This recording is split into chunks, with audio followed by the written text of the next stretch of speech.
Assalamualaikum warahmatullahi wabarakatuh. Bismillahirrahmanirrahim. Alhamdulillahi rabbil alamin. Nahmadullah ta'ala wa nashkuruh. Wa nusalli wa nusallimu ala sayyidina Muhammadin alladhi ballagha risalah wa adda al-amanah wa nasaha al-ummah wa kashafa bihi al-ghummata bi'idhnillah hatta atahu al-yaqina wa ala alihi wa sahbihi ajma'in. Subhanaka la ilma lana illa ma 'allamtana innaka antal alimul hakim. Rabbi shrah li sadri wa yassir li amri wahlul 'uqdatam min lisani yafqahu qawli. Amma ba'd. Fa inna asdaqal hadithi kitabullah wa khairal hadyi hadyu Muhammadin sallallahu alaihi wasallam wa syarrul umuri muhdatsatuha wa kullu muhdatsatin bid'ah wa kullu bid'atin dhalalah wa kullu dhalalatin finnar. Thumma amma ba'd. Pada pertemuan yang lepas kita telah membincangkan sedikit daripada syarah yang ditulis oleh Al-Imam Ibnu Abil Izz rahimahullah dalam mensyarahkan kata-kata Al-Imam At-Tahawi rahimahullah, yaitu kata beliau, wal iman huwal iqraru bil lisan wat tasdiq bil jinan wa jami'u ma sahha an Rasulillah sallallahu alaihi wasallam min asy-syar'i wal bayan kulluhu haqqun wal iman wahid wa ahluhu fi aslihi sawa wat tafadulu bainahum bil khasyati wat tuqa wa mukhalafati al hawa wa mulazamati al aula. Kata Al-Imam Tahawi rahimahullah, iman itu adalah pengakuan dengan lisan dan lidah, pengakuan dengan lidah dan mentasdikkan dengan hati, dan seluruh sesuatu ajaran yang sabit daripada Nabi SAW hendaklah dipercayai berbentuk syarak atau keterangan. Iman itu asalnya satu dan ahlinya asalnya sama. Dan perbezaan antara mereka, iaitu di antara orang beriman, ialah dengan al-khasyah wa tuqa, dengan tingkatan ketakutan dan takwa kepada Allah Subhanahu wa taala. Dan perbezaan antara mereka ialah mukhalafatul hawa, tingkatan dalam menyalahi hukum, menyalahi hawa nafsu, wa mulazamatul ula, dan sentiasa melakukan perkara yang wa mulazamatul aula, sentiasa berbeza dalam bab melakukan perkara yang aula atau yang kurang aula atau kurang afdal. Kita dah sebutkan bahawa dalam mensyarahkan kata-kata ini, kita sebutkan bahawa apa yang Syekh sebut di sini merupakan pandangan dan kata-kata Al-Imam Abu Hanifah rahimahullah, dan itu sabit daripada beliau tanpa ada syak. Dan kita dah sebutkan bahawa pandangan ini merupakan pandangan yang mengeluarkan amal daripada ta'riful iman yang dijelaskan kesilapannya oleh Imam Abdullah bin Mubarak, Imam Shuraik, Imam Ahmad bin Zaid, Imam Ahmad bin Hanbal, dan ulama hadis secara keseluruhannya, bahawa perbezaan pandangan ini, pandangan Al-Imam Abu Hanifah dengan ulama hadis secara keseluruhannya, ialah dalam bab adakah amalan itu termasuk dalam iman ataupun yang menyempurnakan iman. Al-hadis mengatakan bahawa amalan itu merupakan iman, sebahagian daripada iman. Iman itu rukunnya ada 3. Adalah apa yang diiktikadkan dalam hati, apa yang disebutkan dengan kata-kata, dan sesuatu yang dilakukan oleh anggota tubuh. Dan kita dah sebutkan ada 5 mazhab dalam masalah iman yang disebutkan oleh Syekh Ibnu Abil Izz rahimahullah. Anda baca sekali imbas, kemudian kita sambung. Kaul yang pertama, kaul bahawa iman itu kaul ahli sunnah wal jamaah, dan kaul salaf secara keseluruhannya mengatakan bahawa iman itu ialah sesuatu yang kita yakini dan kita tasdikkan dengan hati, dan perkara itu kita ikrarkan dengan lisan dan kita amalkan dengan arkan. Maksudnya semua itu termasuk dalam iman. Kaul yang kedua, kaul yang disebahkan kepada Imam Abu Hanifah rahimahullah dan disebutkan oleh Imam Tahawi di sini ialah al-iman ialah ikrar dengan lisan dan tasdikkan dengan hati, iaitu tidak menyebutkan amal dalam ta'rif iman. Kaul yang ketiga, iman adalah ikrar bil lisan. Iman adalah ikrar dengan iman adalah apa yang ada dalam hati, dan ikrar dengan lisan itu merupakan rukun tambahan. Rukun tambahan artinya dia bukan sebahagian daripada iman, namun ia adalah syarat, rukun tambahan ataupun syarat untuk diketahui seseorang itu beriman.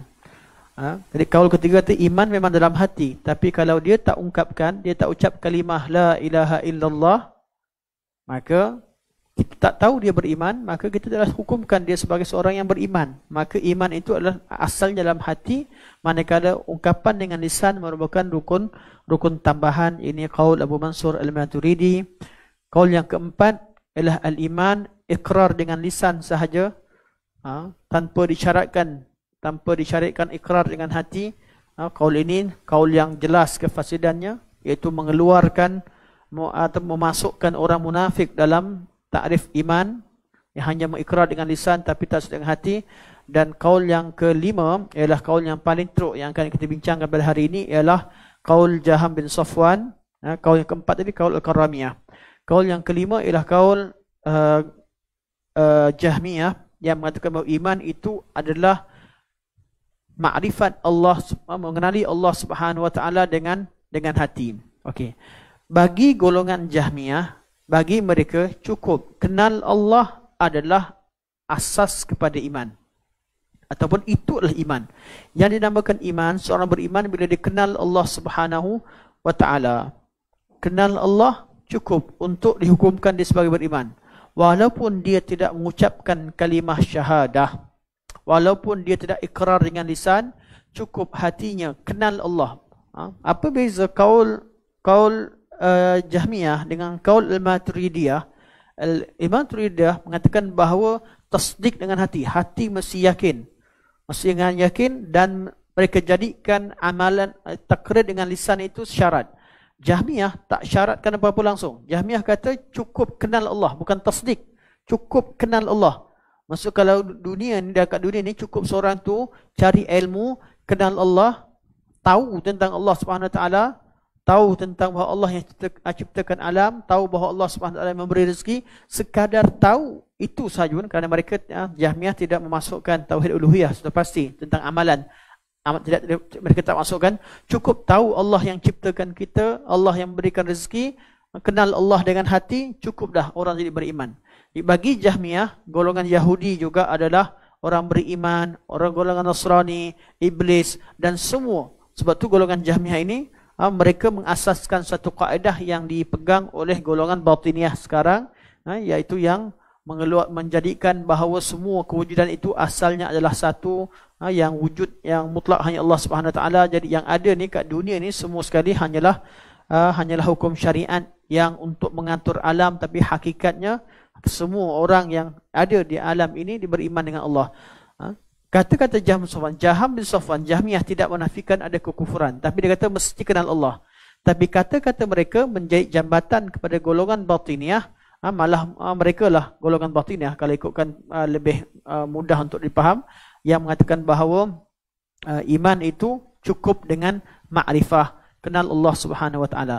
Tu Syekh kata, kita baca apa yang kata Jaham Safwan dengan lebih detail. Kita ulang sekali imbas apa yang disebutkan minggu lepas dan kita sambung.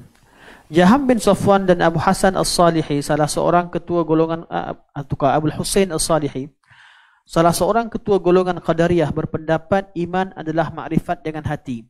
Pendapat ini adalah lebih jelas tidak betul berbanding dengan pendapat sebelum ini.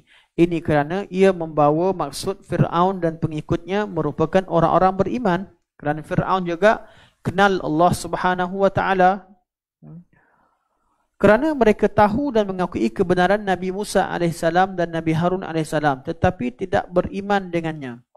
Jadi Fir'aun dan kaumnya beriman kerana mereka tahu bahawa Musa adalah Rasulullah sebenar dalam hati mereka. Mereka tahu bahawa Allah yang ciptakan alam. Cukup untuk mereka tahu, sudah dikira sebagai beriman menurut pandangan Jahmiyah. Oleh itu, Nabi Musa alaihi salam berkata kepada Fir'aun, Syekh kata buktinya apa? Ketika Musa bercakap dengan Fir'aun. Ini dalam kisah surah Al-Isra. Musa berkata kepada Fir'aun setelah berlakunya perdebatan dengan Fir'aun dan Fir'aun degil tidak menerima hak.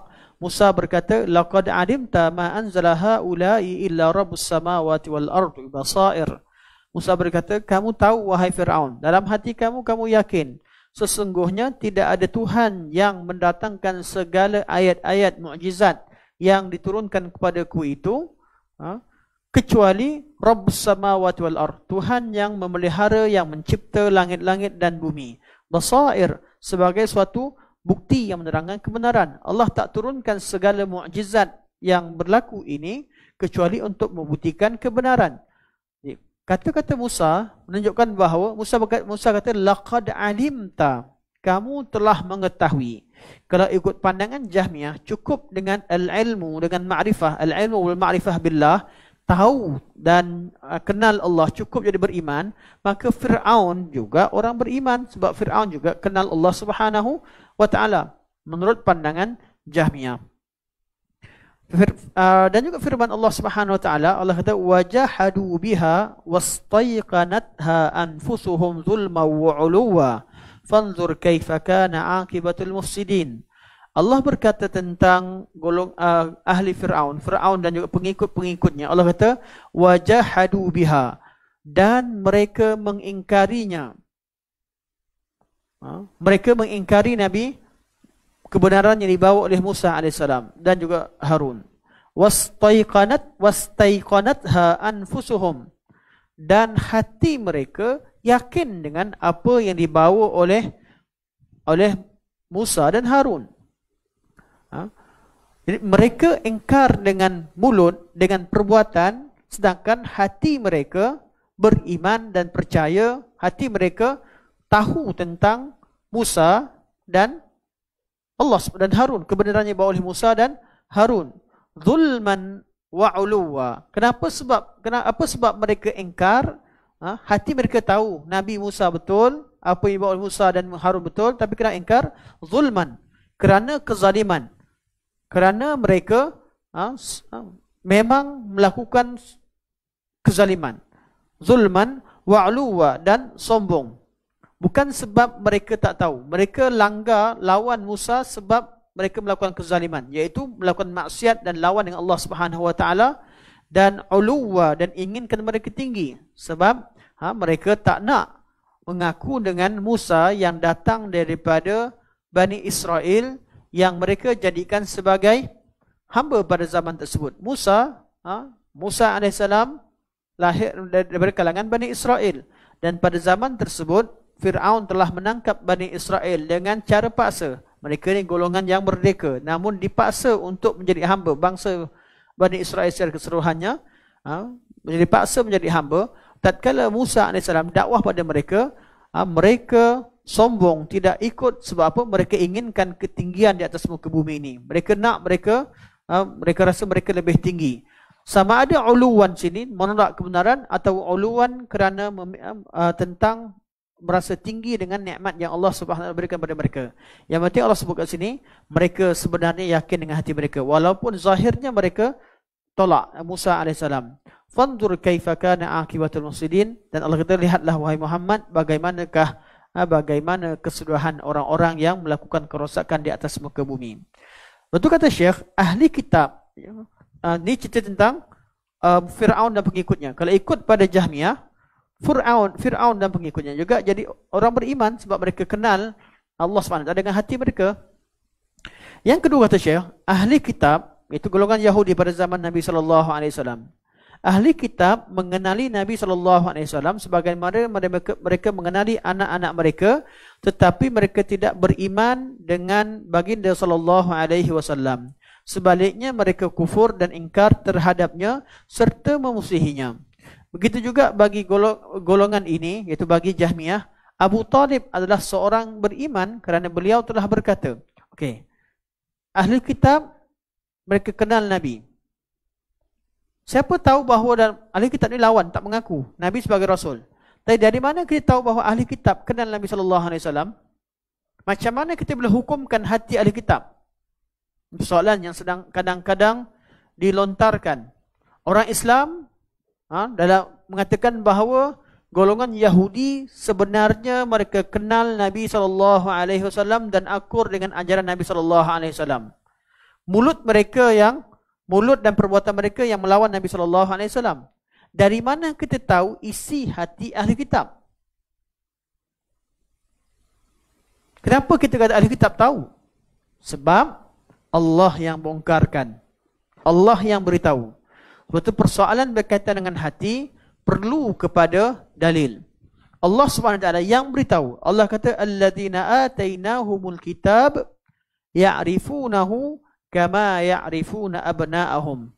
Orang-orang yang kami berikan kepada mereka Alkitab, itu merujuk pada golongan Yahudi, ya'rifunahu, mereka mengenali dia, iaitu mengenali Nabi Muhammad sallallahu alaihi wasallam, kama ya'rifuna abna'ahum, seperti mana mereka mengenali anak-anak mereka sendiri. Ahli kitab tahu dan kenal Nabi sallallahu alaihi wasallam. Menurut kaul Jahmiyah, pengikut Jahm bin Safwan dan juga Abu Husain As-Salihi, bahawa ahli kitab juga orang beriman. Seperti mana kita sebut pada minggu lepas, sebab itulah mereka ini golongan-golongan batiniah, golongan-golongan tarikat sufi yang mengambil pandangan batiniah. Tak semua tarikat sufi yang mengambil pandangan batiniah. Mereka ini sangat rapat dengan Yahudi. Dalam seminar-seminar tertentu mereka boleh berbaik, kerana hakikatnya memang mereka beriman bahawa tak kira beragama apa sekalipun, keadaan beragama sekalipun, selagi kenal Allah Subhanahu wa taala, maka dia adalah orang yang dikira seorang yang beriman. Sebab itu kita selalu jumpa mereka kata jangan kafir. Ada yang mengatakan jangan kafirkan ahli kitab. Kafir itu lain, ahli kitab lain sebagainya. Puncanya kenapa? Sebab kita ahli kitab kenal Allah Subhanahu wa taala. Seterusnya, ketiga, menurut kaul ini juga Abu Talib juga adalah sebahagian daripada Abu Talib telah pun beriman dengan Allah Subhanahu wa taala. Iaitu bapa saudara Nabi SAW menurut kaul ini. Sebab Abu Talib berkata, beliau kata, walaqad alimtu bi anna dina Muhammadin min khairi adyanil bariyati dina laula al malamatu aw hizaru masabbatin lawajadtani samhan bidzalika mubina. Abu Talib berkata, sesungguhnya aku telah tahu bahawa agama Muhammad merupakan sebaik-baik agama yang ada. Walaqad alimtu bi anna dina Muhammadin, sesungguhnya aku tahu bahawa agama Muhammad itu min khairi adyanil bariyati dina, sebaik-baik agama manusia yang wujud, agama yang ada di kalangan manusia. Laulal malamatu aw hizaratu masabbatin, kalaulah kerana aku tak takutkan malamah, celaan manusia, aw hizaru masabbatin, atau aku takut, kalaulah aku tak takut dituduh atau ditohmah dengan tuduhan-tuduhan yang tidak sepatutnya, lawajadtani samhan bidzalika mubina, kamu nescaya kalian akan dapati aku akan redha, aku akan suka, aku akan menerima kebenaran tersebut secara terang-terangan. Jadi kalaulah tak kerana takutkan kejian manusia, Abu Talib kata, aku pasti akan sokong pada Muhammad dengan secara terus terang. Jadi Abu Talib beriman dengan Allah Subhanahu wa taala, beriman dengan Nabi Muhammad sallallahu alaihi wasallam, beriman dengan segala ajaran yang dibawa oleh Nabi sallallahu alaihi wasallam, dan membantu Nabi dalam urusan-urusan kehidupannya, urusan dakwahnya. Namun dia tidak mengikrarkan dengan lisan dan tidak melakukan ibadah pada Allah. Allah Subhanahu wa taala, dan kita tahu nas dengan jelas bahawa Abu Talib itu meninggal dalam keadaan tidak beriman dengan Allah Subhanahu wa taala. Sebab Nabi SAW ketika dia meninggal, Nabi kata, ya am kul la ilaha illallah kalimatun uhajju bika biha indallah. Wahai bapa saudara tu, katakanlah kalimah la ilaha illallah, kalimah ini akan aku berhujah di depan Allah Subhanahu wa taala, iaitu untuk kamu diampunkan oleh Allah Subhanahu wa taala. Okay. Namun Allah turunkan ayat Quran selepas Abu Talib meninggal. Allah kata, innaka la tahdi man ahbabta walakinallaha yahdi man yasha. Sesungguhnya kamu tidak bagi hidayah pada siapa kamu kehendaki, Allah lah yang beri hidayah pada siapa dia kehendaki. menunjukkan bahawa Abu Talib meninggal dalam keadaan tidak mendapat hidayah daripada Allah Subhanahu Wa Taala, tidak beriman. Walaupun Abu Talib mengaku bahawa dia yakin dan dengan kebenaran yang dibawa oleh Nabi SAW, maka makrifah dengan hati ataupun sekadar tasdik dengan hati tanpa diikuti dengan ikrar dengan lisan dan juga ketaatan selepasnya, ianya tidak menjadikan seseorang itu beriman di sisi Allah Subhanahu Wa Taala. Menurut kaul Jahmiyah, ianya juga Abu Talib juga dikira beriman. Jadi Syekh bawakan dengan bawakan kelaziman daripada kaul mereka. Kalau kata pandangan kalian ke betul, pasti Fir'aun dan pengikutnya beriman kerana dia mereka juga kenal Allah Subhanahu Wa Taala. Kalau apa yang kamu dakwa itu betul, pasti ahli kitab golongan Yahudi juga kenal Allah, Yahudi dan Nasrani juga dikira beriman dengan Allah Subhanahu Wa Taala. Kalau kamu kata begitu, Abu Talib juga dikira beriman dengan Allah Subhanahu Wa Taala. Syekh kata lagi, malah bagi Al-Jahmu, iaitu Jahm bin Safwan, iblis merupakan makhluk yang beriman sempurna kerana ia tidak jahil tentang Tuhannya. Iblis juga kenal Allah Subhanahu Wa Taala. Sebaliknya, ia kenal dan tahu tentangnya. Firman Allah Subhanahu Wa Taala, qala rabbi fa'anzirni ila yaumi yub'atsun. Allah kata, telah berkata iblis telah berkata, Rabbi, wahai Tuhanku, fa'anzirni, tunggu aku atau berilah tempoh aku, lambatkan nyawaku. Iblis kata, jangan matikan aku, berikan aku tempoh ila yaumi yub'atsun, sehingga hari dibangkitkan, hari kiamat. Hidupkan aku ya Allah sampai hari kiamat. Sebab apa? Sebab dia kata, faqala rabbi bima aghwaytani. Dalam ayat yang lain kata, qala fa bi'izzatika la ughwiyannahum ajma'in. Dia kata, demi keagunganmu, dia minta Allah hidupkan dia kata demi keagunganmu, dikenal, dia kata demi keagungan, fa bi'izzatika, dikenal Allah dengan sifat izzah Allah Subhanahu Wa Taala. Dan dia panggil Allah, qala rabbi bima aghwaytani, wahai Tuhanku, Rabbku. Kenal Allah dan diseru Allah dengan nama Rabb, wahai Tuhanku, oleh kerana kamu telah menjadikan aku sesat. Dituduh Allah, sedangkan Allah sebut dia yang ingkar dan dia menisbahkan bahawa Allah yang jadikan dia sesat. Oleh kerana kamu sesatkan aku, maka biarkan aku hidup sampai hari kiamat untuk kugoda anak Adam, ku cuba sesatkan mereka dari belakang, dari depan dan dari segenap arah yang mampu dicapai oleh iblis.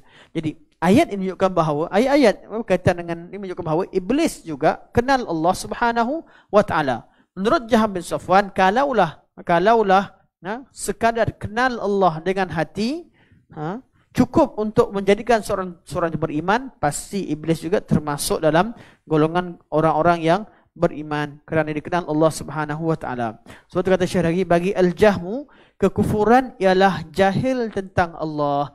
Bagi pandangan golongan Jahmiyah, siapa yang kafir ialah orang yang jahil tentang Allah, bukan orang yang ingkar dalam kalau sakat ingkar dengan kata-kata ataupun tidak langsung melakukan ketaatan ataupun buat apa segala jenis kemaksiatan atau kekufuran macam mana sekalipun, selagi dia tak jahil tentang Allah, dia masih lagi orang yang beriman.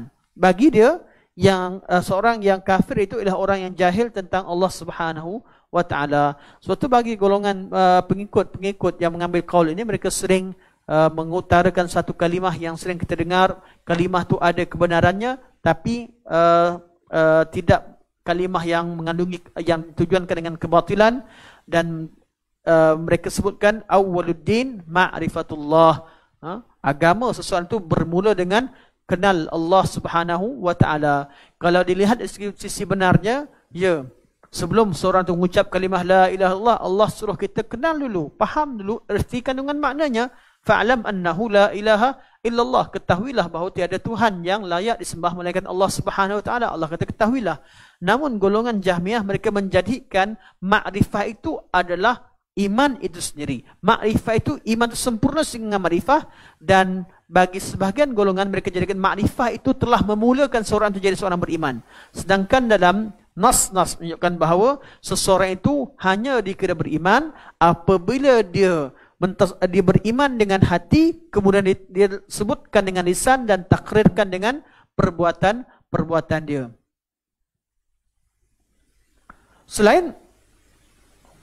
Sedangkan tidak ada seorang pun yang lebih jahil tentang Allah Subhanahu Wa Taala selain dia. Selain Jaham bin Safwan. Kata Syekh, Jaham kata kekufuran ialah jahil tentang Allah Subhanahu Wa Taala. Sedangkan tidak ada seorang pun yang lebih jahil tentang Allah selain dia. Jaham lah. Kalau kutuk kufur, kamulah yang jadi lebih awal jadi kafir sebab kamu tak kenal Allah Subhanahu Wa Taala dengan sebenar-benarnya. Kalau begitulah pandangan kamu tak kenal tentang Allah, yang hanya meletakkan syarat kenal Allah, hanya syarat untuk beriman hanyalah kenal Allah, dan jahil melakukan kufuran, kamulah orang yang paling layak untuk menerima sifat tersebut sebab kamu tidak kenal Allah Subhanahu Wa Taala. Ini kerana beliau menganggap Allah Subhanahu Wa Taala hanya wujud semata-mata tanpa mempunyai sifat. Sebab apa? Sebab Jaham bin Safwan dalam bab sifat dia kata Allah hanya wujud. Tapi wujud Allah tanpa sebarang sifat, tanpa sebarang nama. Dia menafikan nama dan sifat Allah Subhanahu Wa Taala. Itu pandangan Jaham bin Safwan yang mengeluarkan pandangan dalam bab iman. Dia kata iman hanya kenal dengan hati, kenal Allah dalam hati. Tidak ada kejahilan yang lebih teruk daripada ini. Beliau menjadi kufur disebabkan persaksian yang diberikannya terhadap dirinya sendiri. Itu dalam, kalau ikut kaul dia, ikut dia punya pandangan, pandangan dia jadi kufur dengan pandangan dia sendiri sebab dia tak kenal Allah dengan sebenar-benarnya. Selain mazhab-mazhab ini, ada mazhab-mazhab lain yang penulis tidak mahu membincangkannya kerana hendak menjadikan perbincangan ini ringkas dan pendek. Mazhab-mazhab ini dibincangkan oleh Abul Mu'in An-Nasafi dalam kitab Tafsiratul Adillah dan lainnya. Okey, jadi kitab An-Nasafi Tafsiratul Adillah memang bincangkan tentang bab takrif iman dengan panjang lebar. Namun kita ketahui bahawa An-Nasafi mentarjihkan dua qaul selain daripada qaul Ahlussunnah wal Jamaah, qaul Murji'atul Fuqaha juga dikatakan tidak berbeza dengan qaul Ahlussunnah, hanya perbezaan yang suri, dan itu juga yang dikatakan oleh Ibnu Abil Ais rahimahullah. Okey, seterusnya kata Syekh, kesimpulan daripada semua pendapat ini ialah iman diertikan sama ada ia diungkapkan oleh hati, lidah dan seluruh anggota sebagaimana yang dipegang oleh jumhur salaf dalam kalangan tiga imam dan orang lain sebagaimana yang telah dibincangkan sebelum ini. Ini pandangan pertama. Kesimpulannya kata, kaul pertama, iman adalah segala yang diungkapkan oleh hati, segala yang diungkapkan oleh hati, lidah dan seluruh anggota sebagaimana yang dipegang oleh jumhur salaf. Kerana Imam Abu Hanifah juga sebahagian daripada ulama salaf, seperti kata jumhur salaf. Dan juga beliau sebut sebelum ini ijma' muhaddithin. Kalau dikira ulama hadis, ahlul hadis, ijma'. Namun dikira jumhur ulama secara umumnya, mana tiga qaul ulama. Tiga qaul ulama madhab berbanding dengan Imam Abu Hanifah yang ada sedikit perbezaan pandangan dalam bab amalan. Sebagaimana yang dipegang oleh jumhur salaf dalam kalangan tiga imam dan orang lain sebagaimana yang telah dibincangkan sebelum ini. Ini bukan pandangan pertama. Atau iman adalah pengakuan dengan hati dan lidah sahaja. Hati dan lidah, iaitu hati yakin dan ucap kalimah la ilaha illallah dalam bab kalimah syahadah. Dalam bab kalimah syahadah tanpa dengan anggota sebagaimana yang disebutkan oleh Imam Tahawi daripada Abu Hanifah. Jadi Imam Tahawi nukilkan daripada Abu Hanifah. Memang beliau tuliskan akidah Tahawiyah untuk menerangkan akidah Imam Abu Hanifah rahimahullah. Jadi bab ini memang jelas kesilapannya berlaku sejak takrif yang dibawa oleh Imam Abu Hanifah rahimahullah. Atau iman, ini pandangan kedua, atau iman adalah dengan lisan sahaja sebagaimana yang telah disebutkan, ia adalah pendapat Al-Karramiyah, iaitu iman adalah dengan lisan sahaja. Jadi orang munafik juga orang yang beriman sisi mereka. Ini golongan Karramiyah. Dan keempat, iman hanya dengan hati sahaja, sama ada makrifat sebagaimana pendapat Al-Jaham atau membenarkan iaitu tasdik sebagaimana pendapat Abu Mansur Al-Maturidiyah. Beza Jaham bin Safwan dan Maturidiyah. Abu Mansur kata mesti diyakin dengan ilmu dia. Jaham kata cukup kenal, tahu sahaja, kenal Allah, tahu tentang Allah Subhanahu Wa Taala cukup. Abu Mansur kata tahu dan yakin dengan hati, tasdik dengan hati. Okay. Dan Syekh bagi komen Syekh kata kesalahan pendapat Jaham bin Safwan adalah jelas kerana beliau tolak begitu panjang pandangan Jaham bin Safwan. Manakala pandangan yang lain beliau juga akan tolak. Beliau tolak dan cuma beliau bagikan kelonggaran kat mana pandangan Abu Hanifah. Beliau kata perbezaannya adalah perbezaan dari segi istilah. Walaupun salah pandangan Abu Hanifah, tapi sebenarnya Abu Hanifah tak maksudkan mengeluarkan amalan daripada iman sebenarnya kerana menjadikan ia sebagai syarat. Itu yang disebutkan oleh Syekh. Akan kita baca sebentar lagi. Betul kata Syekh, perselisihan pendapat yang berlaku antara Abu Hanifah dengan imam-imam yang lain dalam kalangan ahli sunnah adalah perselisihan luaran sahaja. Okay. Abu Hanifah kata iman itu adalah tasdik dengan hati dan ikrar dengan lisan. Beliau tak sebut amalan. Tapi imam-imam yang lain secara keseluruhannya sebut ikrar dengan hati, tasdik dengan hati, ikrar dengan lisan dan amal dengan anggota. Okay. Dan kata Syekh, perbezaan luaran sahaja. Kenapa? Ini kerana perselisihan adalah sekitar sama ada amalan anggota itu menjadi syarat iman di hati atau menjadi sebahagian daripada iman. Perselisihan adalah sekitar sama ada amalan anggota itu menjadi syarat iman di hati atau sebahagian daripada iman. Menurut qaul salaf, ahli hadis mengatakan iman sebahagian daripada iman.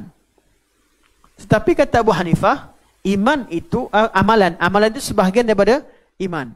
Menurut Abu Hanifah, perbuatan itu adalah syarat kepada iman, bukan rukun. Apa beza syarat dengan rukun? Solat. Rukun solat apa dia? 13 rukun. Menurut mazhab Imam Syafi'i rahimahullah, bermula dengan niat sampai pada salam yang ke-13. 13 amalan dari dalam solat. Tak ada satu daripadanya tak jadi solat. Betul? Solat tu tak sempurna. Solat tak rukuk ke, solat tak sujud ke, maknanya dia sebahagian daripada solat. Wajib tak wajib? Wajib. Okay. Syarat, apa dia syarat sah solat? Syarat solat, solat di tempat yang bersih, mesti berwudu, mesti tutup aurat. Wudu, tutup aurat, solat tempat bersih daripada hadis kejadian besar. Dan juga syarat-syarat yang lain yang dibincangkan, dia bukan sebahagian daripada solat, tetapi dia suatu kewajipan, wajib juga. Dia kata Syekh, Abu Hanifah tidak mengatakan amalan tak wajib, macam mana golongan Murji'ah yang tolak amalan, tak masukkan amalan, mereka kata amalan tak ada kaitan dengan iman. Abu Hanifah tetap mengatakan amalan itu mempengaruhi iman dan iman takkan sah kecuali dengan amalan, tetapi dia bukan sebahagian daripada rukun dalam takrif iman. Ia adalah syarat atau kelaziman, syarat terhadap sahnya iman seseorang. Itu kata Syekh rahimahullah. Syekh kata perselisihan pendapat yang berlaku antara Abu Hanifah dengan imam-imam lain dalam kalangan ahli sunnah adalah perselisihan luaran sahaja. Ini kerana perselisihan perselisihan adalah sekitar sama ada amalan anggota itu menjadi syarat iman. Syarat artinya wajib tapi di luar takrif. Okay. Syarat iman di hati atau menjadi sebahagian daripada iman, iaitu dalam rukun takrif iman sendiri. Rukun iman ada 3 dalam takrif, iaitu mesti ada lisan, mesti ada hati, mesti ada anggota. Di samping mereka sepakat mengatakan bahawa orang yang melakukan dosa besar tidak keluar dari iman. Maksudnya mereka sama Abu Hanifah ataupun mazhab salaf secara keseluruhannya bersepakat bahawa seseorang yang melakukan dosa besar tidak jadi kafir. Khawarij yang mengatakan siapa buat dosa besar terus kafir. Bila nampak ada orang berzina, dia terus kafir. Dia tak ada cerita hukum hudud sama sekali. Memang kafir. Dia dah kafir terus. Siapa yang minum arak, dia kafir. Siapa saja buat mana-mana dosa besar, dia kafir. Ini golongan Khawarij. Kata Syekh, Abu Hanifah tak sama. Abu Hanifah bab iman sama. Mereka sepakat dengan Abu Hanifah sepakat dengan imam-imam yang lain dalam mengatakan bahawa orang-orang yang melakukan dosa besar tidak kafir. Tidak kafir. Sebaliknya orang itu berada dalam kehendak Allah Subhanahu wa taala, itu berada dalam masyiatullah. Bila sebut kata, bila kita kata seorang yang buat dosa, orang yang mati dalam keadaan buat dosa besar, syurga ke neraka?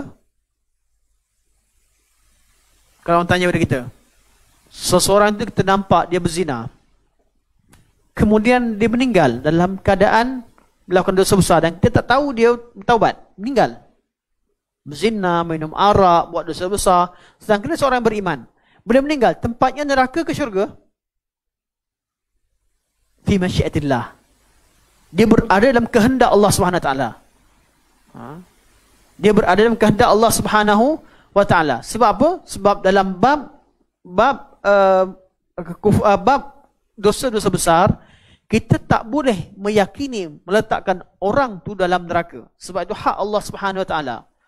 Berbeza dengan Khawarij. Khawarij bila nampak orang buat dosa besar, buat dosa cukup dengan buat dosa besar sahaja, dia kata ke akhirat confirm neraka selama-lamanya. Sebab kat dunia dia kafir, ke akhirat dia neraka selama-lamanya. Begitu juga Mu'tazilah. Mu'tazilah kata kat dunia tak boleh kata dia Islam ataupun kafir, dia berada antara manzilah baina manzilatain, tapi ke akhirat dia juga neraka selama-lamanya, iaitu dia kekal dalam neraka. Betul kata Syekh lagi, Syekh kata, di samping mereka sepakat mengatakan bahawa orang yang melakukan dosa besar tidak keluar dari iman, itu tidak kafir. Sebaliknya orang itu berada dalam masyiatillah, berada dalam kehendak Allah Subhanahu Wa Taala. Kalau dia mahu, dia akan mengazabnya, dan kalau dia mahu, dia akan mengampunkannya. Ini erti masyiatillah. Sebab tu kayak ada kisah macam mana seorang perempuan yang penzina dibagi minum anjing. Minum anjing dengan zina jauh beza. Bagi minum anjing satu amalan yang kecil berbanding kesalahannya besar. Tapi oleh kerana berada dalam masyiatillah, Allah redha dengan amalan kebaikan yang kecil tadi, Allah boleh ampunkan dosanya yang besar. Menunjukkan bahawa seorang yang melakukan dosa besar berada dalam masyiatillah, berada dalam kehendak Allah Subhanahu Wa Taala. Orang yang beriman, Allah janji tempat mereka tempat yang mulia. Kalau kita orang-orang beriman tempatnya kat mana? Orang tanya, kita tanya kita, orang-orang yang beriman tempatnya di mana? Syurga. Tanpa syak. Orang yang beriman dan beramal soleh, yang tidak melakukan dosa syirik, tidak melakukan syirik kepada Allah Subhanahu Wa Taala, tempat mereka syurga. Dan orang-orang yang melakukan dosa besar, mereka berada dalam masyiatillah. Kaedahnya begitu. Orang yang beriman, mereka tempatnya syurga. Orang dosa besar berada dalam masyiatillah. Ini kaedah Ahlussunnah wal Jamaah. Dalam keadaan kita tidak menghukumkan pribadi, orang tu sembahyang ni confirm syurga, confirm neraka, tak. Pribadi dan bab pribadi itu kita tidak tahu hubungan dia dengan Allah. Cuma kita mengharapkan dia, bila nampak dia meninggal dalam sujud, kita kata itu antara tanda-tanda husnul khatimah. Kita harap supaya Allah Subhanahu Wa Taala masukkan dalam syurga, dan keadaan itu memberi harapan pada kita. Kalau nampak ada orang yang mati dalam keadaan buat maksiat dengan Allah Subhanahu Wa Taala, kita kata dia berada dalam masyiatillah, kita tidak juga menjazamkan dia sebagai ahli neraka, tetapi dia telah melahirkan perasaan menakutkan kita, takut kedudukan sisi Allah, takut Allah azab dia kerana zahirnya dia meninggal dalam keadaan tidak taat kepada Allah Subhanahu Wa Taala. Tapi kita tak confirmkan. Khawarij confirmkan orang kat neraka. Murji'ah confirmkan orang kat syurga. Ahlussunnah berada dalam antara khauf dan raja. Jadi perselisihan ini hanyalah perselisihan lafzi, yang secara lafaz, kata Al-Imam Ibn Abis rahimahullah, yang tidak menimbulkan kesan rosak akidah. Ulama yang mengatakan kafir terhadap orang yang meninggalkan sembahyang telah menggabungkan dalil-dalil lain terhadap usul ini. Kalau ia dilakukan tanpa dalil-dalil lain, nescaya ia merangkumi semua dosa besar, kerana Nabi SAW telah menafikan iman daripada orang yang berzina, pencuri, minum arak dan perompak. Kata Syekh, Syekh mempertahankan dalam bab apa? Ya, kata amalan tak termasuk dalam amalan, okay, kerana antara pendapat yang antara hujah yang dilontarkan kepada pandangan Abu Hanifah rahimahullah, beliau kata, macam mana boleh kata amalan tak termasuk dengan iman, tak boleh kafirkan orang, sedangkan orang yang tak solat hukum hadnya adalah bunuh. Dia kata Ibn Abil Is, had bunuh itu kerana dalil yang lain. Ada dalil yang mewajibkan had terhadap orang, dalil menetapkan had terhadap orang yang tidak solat. Sebab dia kerana dalil. Okay. Begitu juga dalam bab penafian iman, dalam bab lain, penzina, pencuri sebagainya, Nabi kata tidak beriman seseorang itu yang melakukan zina. Beriman itu maksudnya tidak menafikan iman secara keseluruhan, tetapi menafikan sifat tersebut. Maksudnya sifat orang beriman sepatutnya tidak berzina, orang beriman sepatutnya tidak mencuri. Artinya penafian iman bukan bererti menafikan iman secara keseluruhan. Okey, kita balik pada qaul Ibn Abil Is di sini. Ibn Abil Is rahimahullah, beliau dalam keadaan menyatakan bahawa pandangan yang benar adalah pandangan Ahlussunnah wal Jamaah yang memasukkan amalan dalam iman. Cuma beliau mencari bagaimanakah nak cari keuzuran kepada Imam Abu Hanifah yang mengeluarkan perbuatan dalam takrif iman dengan mengatakan bahawa Abu Hanifah tidak menolak amalan. Imam Abu Hanifah hanya mengeluarkan amalan daripada takrif iman, sedangkan beliau mewajibkan amalan sebagai syarat untuk seseorang itu beriman. Apa yang beliau sebutkan ini benar. Benar, cuma pandangan beliau. Beliau kata perselisihan ini hanya perselisihan lafaz, ditolak oleh ramai ulama yang lain. Ulama kata bukan perbezaan lafaz, memang berbeza jauh.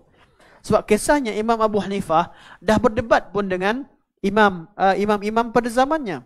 Sebab tu diriwayatkan bahawa Abu Hanifah diminta bertaubat. Ada di kalangan ulama zaman meminta Abu Hanifah bertaubat dari pandangan beliau, tapi beliau masih mempertahankan pandangan beliau.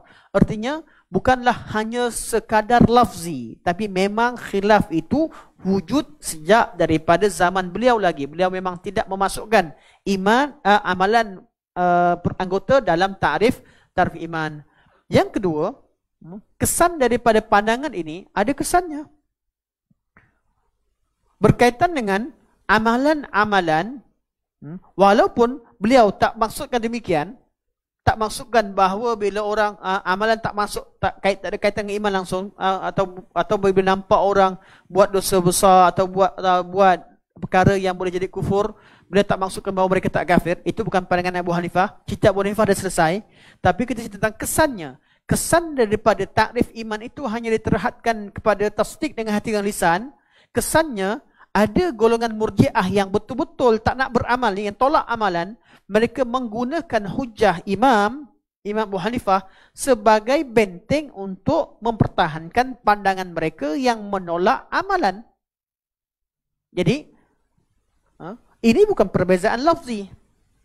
Bukan lafzi. Perbezaan itu melibatkan apa? Melibatkan kesan-kesan buruk. Sebab itu ulama dalam keadaan mengagungkan Imam Abu Hanifah, dalam keadaan mencari keuzuran untuk Abu Hanifah dan menerangkan bahawa beliau tidak, kesalahan beliau hanya mentakrifkan, namun tetap menerangkan bahawa perbezaan ini perbezaan yang hakiki yang mempunyai kesan buruk. Sepatutnya tidak dikatakan boleh duduk. Dikatakan lebih baik, kata ulama, terangkan kesilapan dalam takrif Abu Hanifah dalam keadaan menyatakan bahawa beliau tidak menolak amalan dalam pandangan beliau, tapi pandangan itu salah. Walaupun kalau orang beriman cara seperti Abu Hanifah kata, memanglah tidak dikafirkan sebagainya atau tidak dikatakan dengan murjiah begitu saja, tapi dalam keadaan walau bagaimana sekalipun tetap diterangkan bahawa pandangan itu salah. Lebih baik berbanding dengan mengatakan bahawa khilaf antara dua pandangan ini hanya lafzi, hanya secara lafaz.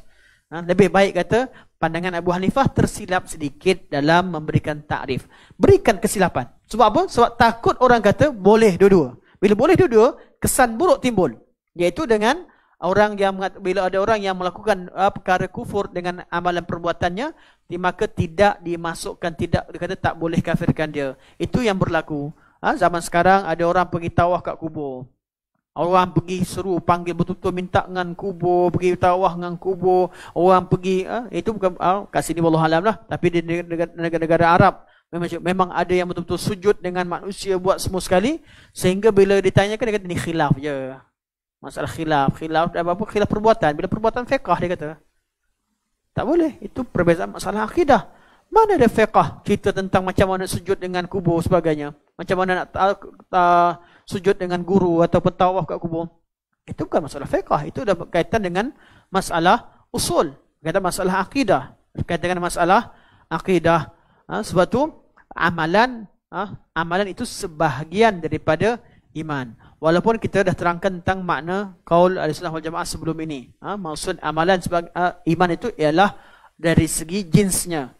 Iaitu kalau orang masuk Islam, dia kalimah syahadah la ilaha illallah dan dia tidak menolak amal secara total. Dia buat amalan, kadang-kadang kalau dia tertinggal sembahyang atau malas sembahyang, kita masih tak kafirkan dia.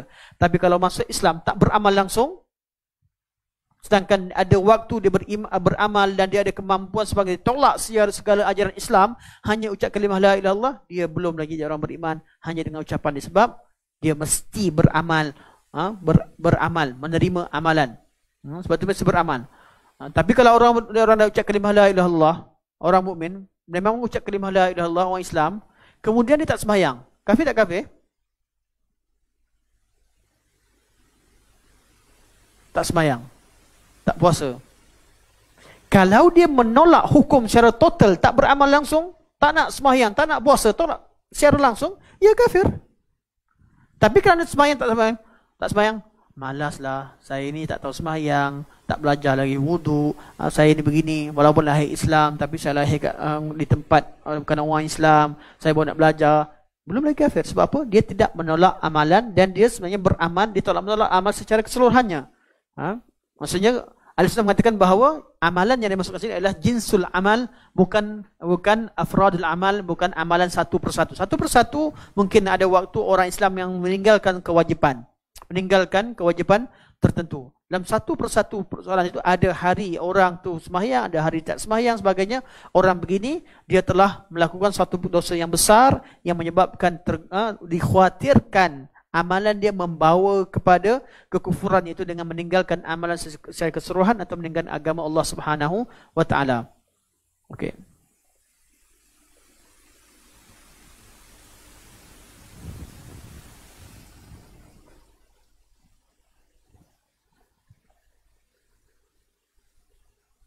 Okey. Tidak ada perselisihan dia, maksud 111. Tidak ada perselisihan dalam kalangan Ahlussunnah wal Jamaah bahawa Allah Subhanahu Wa Taala mahu manusia membuat pengakuan dengan kata-kata dan pembuktian dengan perbuatan. Maksud dengan kata-kata ialah membenarkan dengan hati dan menuturkan dengan lidah. Kata Syekh, tidak ada perselisihan di kalangan ahli sunnah wal jamaah bahawa Allah Subhanahu Wa Taala mahu manusia membuat pengakuan dengan kata-kata dan pembuktian dengan perbuatan. Walaupun ta'rif Abu Hanifah Ibn Abbas sedang mempertahankan Abu Hanifah dalam bab apa?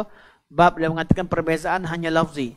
Babu dah kata Ahlussunnah wal Jamaah sepakat semua sekali, sama ada Abu Hanifah sendiri ataupun imam yang lain, sepakat bahawa yang dituntut pada manusia ini adalah selain daripada i'tiqad dengan lisan adalah pengakuan dengan kata-kata dan juga dengan perbuatan. Semua ini tidak ada perselisihan di kalangan Ahlussunnah wal Jamaah.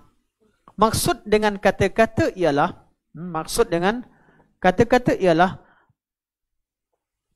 membenarkan dengan hati dan menuturkan dengan lidah. Maksud ikrar dengan lisan adalah hatinya dah beriman dengan Allah Subhanahu Wa Taala dan menuturkan dengan lidah, diikuti dengan takrir.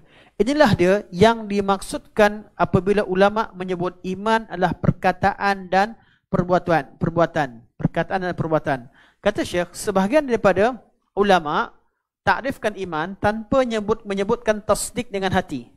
Kita akan jumpa ada sebahagian ulama takrifkan iman adalah iqraru bil lisan wal amalu bil arkan. Tak sebut pun kalimah tasdik dengan hati. Sebahagian daripada ulama. Kata Syekh, kalau ada begitu, artinya mereka memang maksudkan tasdik dengan hati. Sebab tak ada seorang pun yang tolak iman dengan hati ni. Dengan hati ni semua orang Islam percaya. Cuma kenapa kadang-kadang hanya disebutkan dengan lisan dan juga dengan arkan, selain Karamiyah tadilah. Karamiyah tadi dia sesat dan dia memang betul-betul mengatakan bahawa iman hanya dengan lisan secara jelas. Tapi ulama Ahlussunnah secara umumnya, sebahagian pada ulama sudah mengatakan bahawa iman itu adalah ikrar dengan lisan dan perbuatan. Maksud mereka, maksud Syekh, kata-kata itu didasari dengan dasar bahawa beriman dengan hati, kemudian ikrar dengan lisan dan perbuatan. Sebab apa?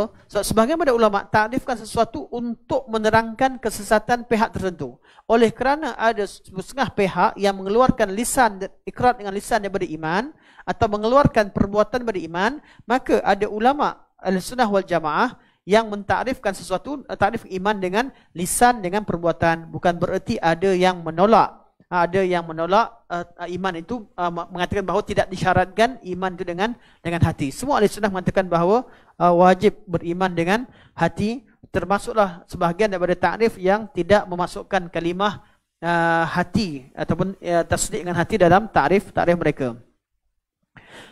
Akan tetapi perkataan dan perbuatan yang dituntut daripada hamba ini merupakan kandungan iman, atau iman adalah salah satu daripada kedua-duanya, iaitu hanya kata-kata sahaja, sedangkan perbuatan tidak dirangkumi oleh iman. Dan sekiranya iman digunakan pada kedua-duanya, maka ia adalah secara majazi. Ini menjadi bahasan perselisihan ulama. Okey, berkaitan iman majazi ini pandangan Imam Hanifah yang ana tangguhkan, sebab tangguhkan untuk minggu depan. Dan nak buka pada soalan untuk masa 5 minit insyaAllah. Minggu depan 2 minggu lagi. Okey, anda kita tangguh untuk 2 minggu lagi. Kita dah diisytiharkan PKPB. Jadi ana akan mula terangkan sebab iman, perbezaan antara iman adakah lafaz majazi atau tidak, anda pernah terangkan. Sebab tu bila mengajar tadi, anda masa nak naik, anda perasan macam sebelum PKP anda syarahkan sampai sini rasanya. Sampai sini juga. Ya? Dah terangkan sini. Sebab tu bila mengajar masa macam ulang-ulang balik. Tapi catatan anda dalam ni tak ada. Mungkin ketika itu kita buat kitab dan sebagainya. Anda rasa bab majazi tu sudah Syahir catat. Tak apalah. Saja Ustaz Syahid tak beritahu dia, so kita ulang balik. Dan betul dalam keadaan daripada tadi bila nak terangkan, anda rasa macam berulang. Nak terangkan panjang-panjang macam berulang. Rupanya kita dah 16.3 tu. Okey, jadi sampai sini. Jadi kita 2 minggu kita kuliah lepas pada PKP kat sini. Macam kita ulang balik. Taklah. Jadi kita sambung balik ke 111 insya-Allah. 111 bila kuliah kita mula semula, dan anda akan fahamkan semula maksud apa erti majazi, takrif iman, kalimah iman majazi pada perbuatan dalam pandangan sebagian pada ulama. Anda akan terangkan semula insya-Allah. Sini. Anda buka soalan secara umum insya-Allah.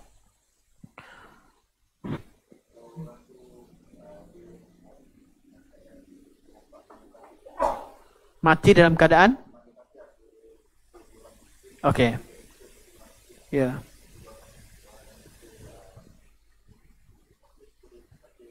Ya, kalau dia kafir, mati dengan kufur, tempatnya neraka. Kalau Islam, sebab asalnya Islam, kita tak boleh keluarkan dia daripada Islam kecuali dengan perkara yang jelas bahawa dia terkeluar dari Islam. Orang kafir asalnya kufur. Kita tak boleh masukkan ke dalam Islam kecuali dengan sesuatu yang kita yakini di Islam. Seperti ucap kalimah la ilaha illallah. Atau kita nampak dia hadir sembahyang di masjid. Bila hadir sembahyang masjid, zahirnya dia ni sembahyang dengan kita masjid. Bila dia meninggal, jangan pula duk cari. Dia ni Cina, tapi bila dia mengucap syahadah walaupun dia sembahyang kat masjid, tak payahlah. Dia sembahyang kat masjid dengan kita, dia dah melakukan perkara yang menunjukkan bahawa dia telah beriman dengan Allah Subhanahu wa taala. Kecuali diketahui bahawa dia masuk datang sembahyang masjid ikut-ikut je. Bila diketahui dengan jelas, dia tak Islam lagi, dia cuma ikut-ikut nak tahu. Bila diketahui dengan jelas bahawa dia tidak beriman dengan Allah Subhanahu taala, baru dihukumkan dia sebagai kafir. Tapi kalau keadaan pertama sekali kita tahu dia ucap kalimah la ilaha illallah, jelas dia telah memindahkan dia telah berpindah daripada kufur kepada mukmin. Dari seorang kafir jadi seorang mukmin. Yang kedua, bila kita nampak jiran kita tak tahu bila masuk Islam, tiba-tiba nampak dia pun pergi masjid sembahyang dengan kita, solat rukuk, masih pergi sekali. Tak perlu tanya pada dia bila you masuk Islam, nak syarat kena Islam, tak. Nak tanya bolehlah, nak tanya khabar, tapi kita dah hukumkan dia sebagai Islam dengan perbuatan dia menunjukkan bahawa dia telah pun masuk Islam.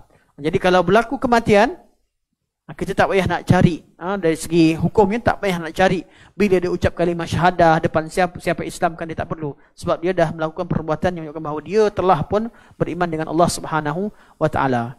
Tapi dari segi undang-undang mungkin perlu. Dari segi hukum syaraknya dia dah solat dengan kita, dia dah hidup Syekh dah sebut sebelum ni, dia dah solat, hadir solat berjamaah, hidup bersama kita dan kehidupan sebarang beriman, tak perlu kita cari bila persoalkan syahadahnya, kerana sudah pasti orang yang solat dan orang-orang yang beramal ibadat cara Islam ini mereka ialah orang Muslim. Yang penting kalau orang kafir, betul-betul kafir, selagi kita tak tahu dia beriman dengan Allah, kita kata kalau dia meninggal kufur, maknanya kita kata orang kafir tempatnya neraka Allah Subhanahu wa taala. Secara personal, kalau confirm kafir, ya. Sebab tu kita boleh hukumkan Abu Talib tempatnya di neraka. Abu Jahal, Abu Lahab, hatta ibu dan bapa Nabi sallallahu alaihi wasallam. Cuma kalau nak sebut contoh ni jadi apa? Kontroversi. Selalu kita tak sebutkan sebab apa? Ada nas yang jelas bahawa mereka tidak beriman dengan Allah Subhanahu wa taala. Fadal.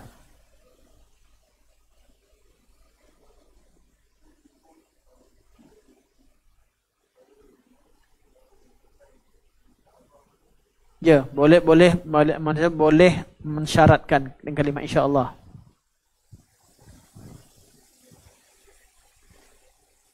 Beriman, tak boleh kata insya-Allah.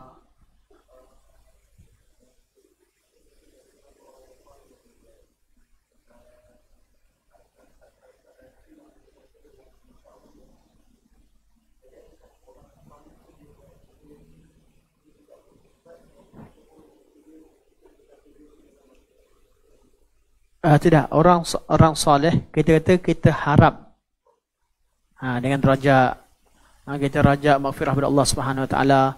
Jadi orang soleh secara formula, orang soleh tempat dalam syurga Allah Subhanahu wa taala. Orang-orang yang melakukan dosa besar dia berada dalam masyiatillah. Ini kaedah. Secara personal, maksudnya ini kaedah umum.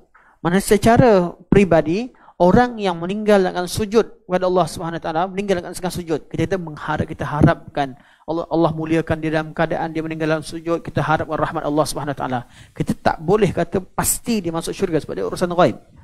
Yang kedua juga, kalau nampak dia meninggal dalam keadaan melakukan dosa besar, contoh minum arak, meninggal dalam keadaan botol arak masih ada tangannya, kita apa? Kita kata kita tak confirm neraka, tapi kematian dalam keadaan tidak baik. Dan kita takut dia diazab oleh Allah Subhanahu wa taala. Sekadar harap dan takut. Kita dah confirm dia ni confirm neraka ni, sebab tu tak boleh kita confirmkan apa-apa.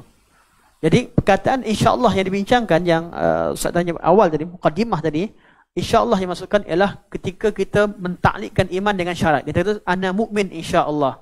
Aku seorang mukmin insya-Allah. Bukan bererti kita syak dengan keimanan kita, tapi kita tahu bahawa kita mukmin insya-Allah, artinya iman itu kita kaitkan dengan apa? Kaitkan dengan semua, dengan qaul, dengan ikrar dengan hati, dengan lidah dan dengan perbuatan. Jadi perbuatan kita banyak lagi. Ada solat, ada puasa dan sebagainya. Itu juga ketaatan kita sehingga kita meninggal. Itu juga iman. Insya-Allah bukan bererti menafi atau mengisbatkan kita syak dalam hati. Mukmin jelas, yakin, insya-Allah kita akan berada di atas iman dengan melaksanakan perintah Allah SWT sehingga kita meninggal. Jika kita insya-Allah bukan mendatangkan syak, insya-Allah dengan menyebutkan tentang keadaan kita, kerana kita mukmin insya-Allah, kita beriman dengan Allah, tapi perbuatan kita dan hati kita seterusnya Allah SWT yang Maha mengetahui, betul insya-Allah. Berbeza daripada Imam Abu Hanifah, kerana beliau mengatakan bahawa kalau siapa kata insya-Allah, seolah-olah dia telah syak dengan iman dia sendiri, sedangkan iman itu perlu pada yakin, perlu yakin. Sebab tu sebenarnya kalau masalah begini, ya masalah begini masalah yang sama juga, sama masalah ni, ada yang kata lafzi, ada yang kata ada kesannya dalam mentaklikkan insya-Allah ataupun tidak. Akan dibincang Syekh akan bincangkan bab kerana cuma agak jauh sedikitlah kaitan dengan juga berkaitan dengan tajuk iman, insya-Allah. Syiah kira Muslim ke? Asal Syiah Muslim. Syiah asalnya Islam. Cuma Syiah ada sebahagian daripada akidah dia, akidah yang akidah itu sendiri, akidah kufur. Bila ada akidah kufur wujud pada orang Islam, kita perlu lihat kepada kepada cukup syarat dan juga intifal mawani'. Mana adakah cukup syarat untuk kita hukumkan dia sebagai kafir? Adakah ada sesuatu yang menghalang kita daripada hukum negara kafir? Betul, kalau orang awam dia Syiah sebab orang awam Syiah lahir dalam keadaan beriman dengan Allah Subhanahu wa taala segala-galanya, dia Islam, tak syak. Tapi akidah dia yang kufur, yang i'tiqad berbagai akidah kufur yang wujud termasuk kafirkan sahabat Nabi sallallahu alaihi wasallam, adakah wujud pada dia? Ada orang awam yang langsung tak fikir benda tu. Dia tahu dia lahir, dia sembahyang, dia puasa, dia buat semua sekali, dan berkemungkinan orang awam itu akidahnya, walaupun dia lahir dalam masyarakat Syiah, orang panggil Syiah, hakikatnya akidahnya akidah awam yang tak tahu apa langsung, tak terlibat langsung dalam pelbagai perselisihan. Dia hanya fokus kepada ketaatan pada Allah Subhanahu wa taala. Ya, orang begini tak boleh kita katakan dia kafir walaupun dia dalam masyarakat Syiah. Adapun orang awam yang beriktikad dengan apa yang ada sebahagian i'tiqad yang buruk, i'tiqad kufur, contoh kafirkan sahabat, namun dia dalam keadaan dia taklid dengan gurunya, dia belajar taklid dengan masyarakat dia. Ini lebih berat daripada yang pertama, tapi kita juga tidak kufurkan dia kerana dia menyangkakan bahawa syubhat yang ada pada dia itu adalah suatu perkara kebenaran. Yang ulama kafirkan siapa? Ulama mereka yang tahu. Ulama mereka pun ada yang jahil.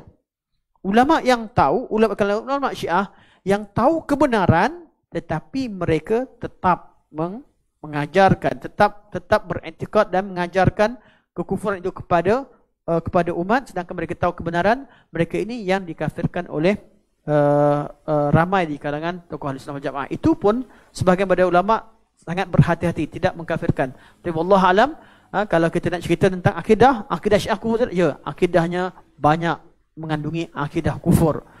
Yang kalaulah tak kerana kita berjaga-jaga dalam memberikan hukum, kita boleh katakan dia kafir sebab amalan akidah yang kufur.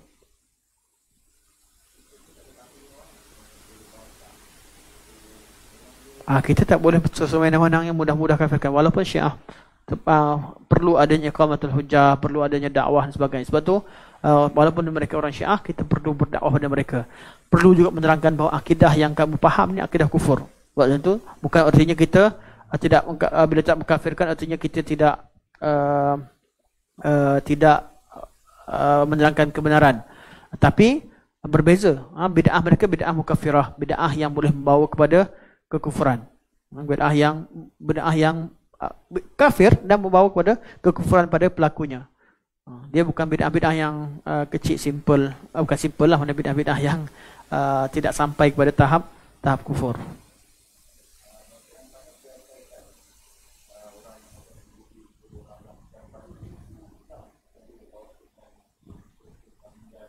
Ya, semua amalan kufur begitu. Ya. Kita secara awamnya kita tidak menghukumkan pada mereka kekufuran selagi kita tidak jelas kedudukan mereka. Sebab tiap-tiap orang tu walaupun kita nampak dia melakukan suatu perkara yang kita anggap zahirnya kufur, tapi bila kita jumpa ni balik, nampak dia solat, dia puasa dan dia buat suatu perkara yang lain, menyebabkan perbuatan dia perbuatan kafir. Kalau diikuti dengan niat, dia jadi kufur. Tapi masalah persoalan hati dia, kita tidak tahu, menyebabkan kita kena lebih berhati-hati. Kita perlu dakwah, perlu sampaikan iqamatul hujjah. Kalau kita dah terangkan pada dia, dia kata, aku tak kisahlah. Dia memang jelas, dia betul-betul ni jelas segala mawannya, baru kita boleh kafirkan. Itu pun takfir hanya dilakukan oleh siapa? Oleh pemerintah, pihak berwajib. Sebab takfir ni melibatkan hak di mana dia dikuburkan.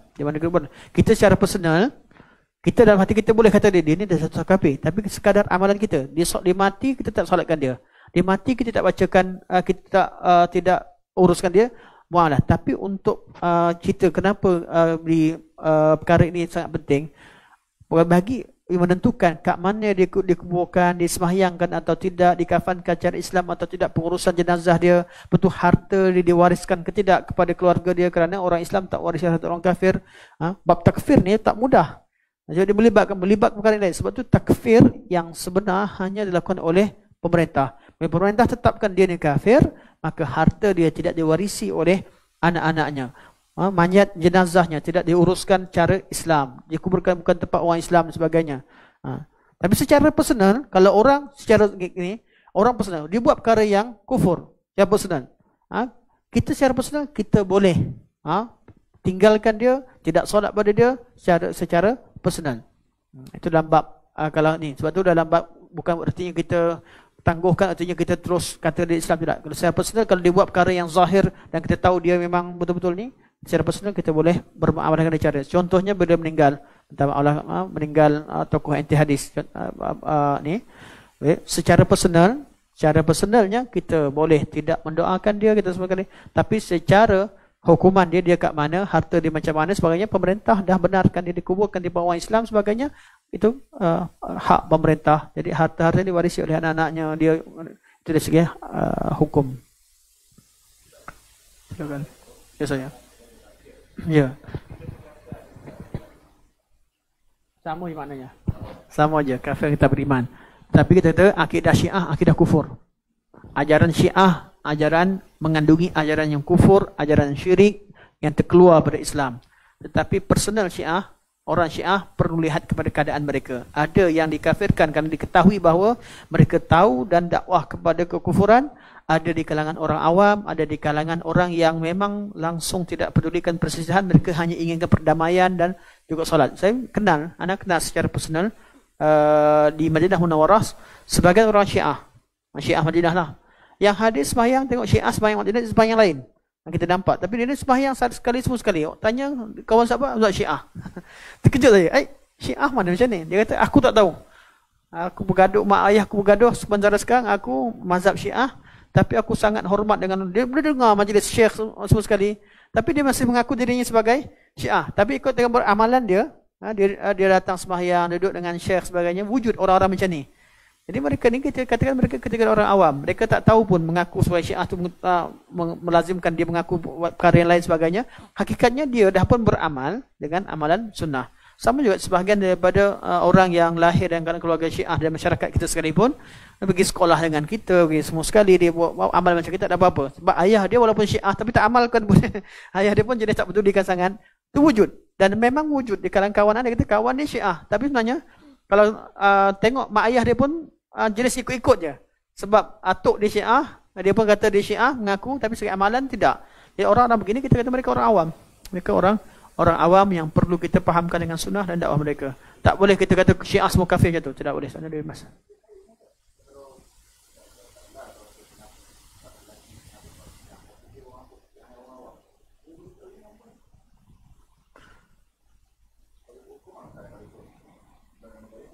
Satu je. Selagi dia belum kafir, hukum asalnya boleh.